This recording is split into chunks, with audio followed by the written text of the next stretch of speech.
কেমন আছো তোমরা? ভালো নিশ্চয়ই। দেখো আজকে আমি দুটো রান্না একসাথে দেখাবো। প্রত্যেক দিনই আমার রান্নার মধ্যে কিছু না কিছু চমক দেওয়ার চেষ্টা করব। তোমরা তাই পুরোটা একটু মন দিয়ে দেখবে, স্কিপ না করে। মাটন আর চিকেন।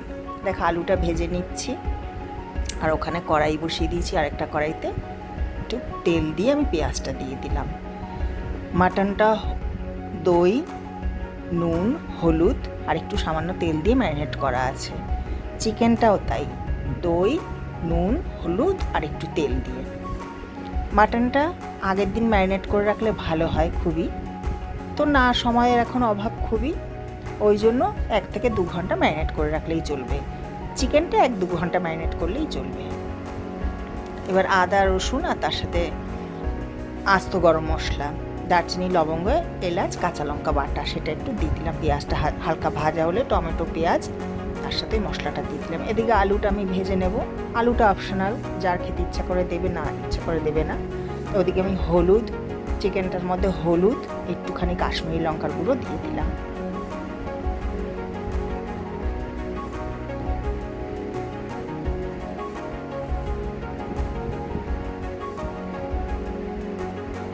এদিকে পেঁয়াজ দিয়ে দিলাম তেলের মধ্যে। একদম অল্প তেলে রান্নাটা করার চেষ্টা করব। সব রান্না এখন তো বেশি তেল খাওয়া ভালো না, ওই জন্য চেষ্টা করি অল্প তেলের মধ্যে যাতে রান্নাটা ভালো হয়। খেতে একটু সময় লাগবে, যদিও আস্তে আস্তে হবে। ওখানে একটু মিষ্টি দিয়ে দিলাম সামান্য কালারের জন্য, একদম কয়েক দানা চিনি দুটোর মধ্যেই।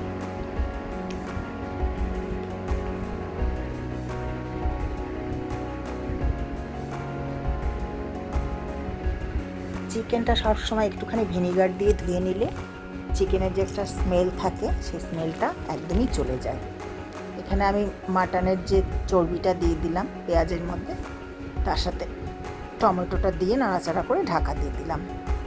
ওটা আস্তে আস্তে হবে।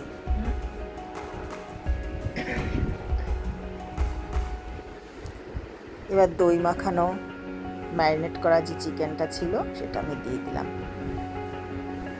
এবার গ্যাসটা একটু বাড়িয়ে দিতে হবে হালকা করে, দিয়ে এবার আস্তে আস্তে কষবো এটা।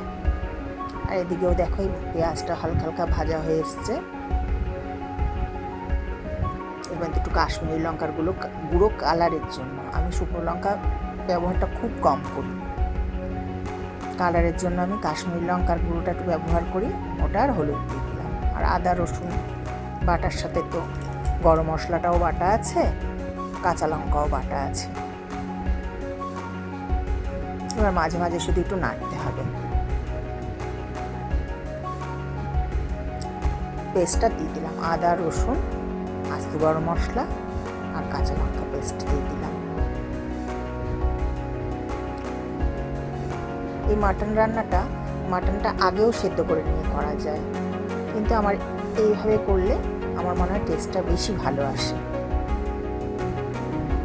এইভাবে মশলাটা আগে ভালো করে কষিয়ে নেব। এটা বসিয়ে দিয়ে অনেক কাজ করা যায়। এটা আস্তে আস্তে হতে থাকে, মাটনটা প্রায় অর্ধেক সেদ্ধই হয়ে যায়। এবার দেখো মাটনটা দিয়ে দিলাম।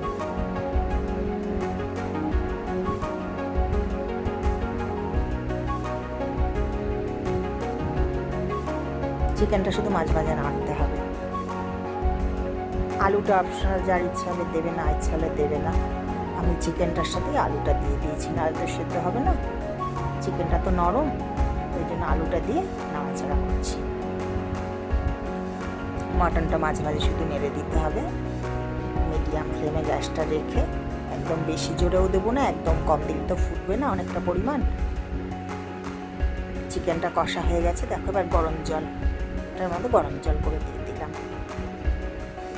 আমি চেষ্টা করব খুব অল্প সময়ের মধ্যে রান্নাগুলো দেখাবার, যাতে তোমাদের সময়ের কোনো অপচয় না হয়। অল্প সময়ে তোমরা রান্নাগুলো দেখে নিতে পারো, আমারও তাহলে ভালো লাগবে তোমরা একটু দেখলে।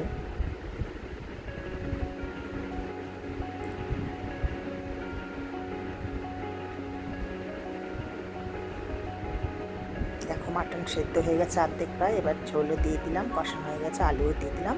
এবার প্রেশার কুকারে গ্যাসটা বাড়িয়ে আমি একটা সিটি দিয়ে নিয়েছি। দেখো মাংস রেডি, মাটন।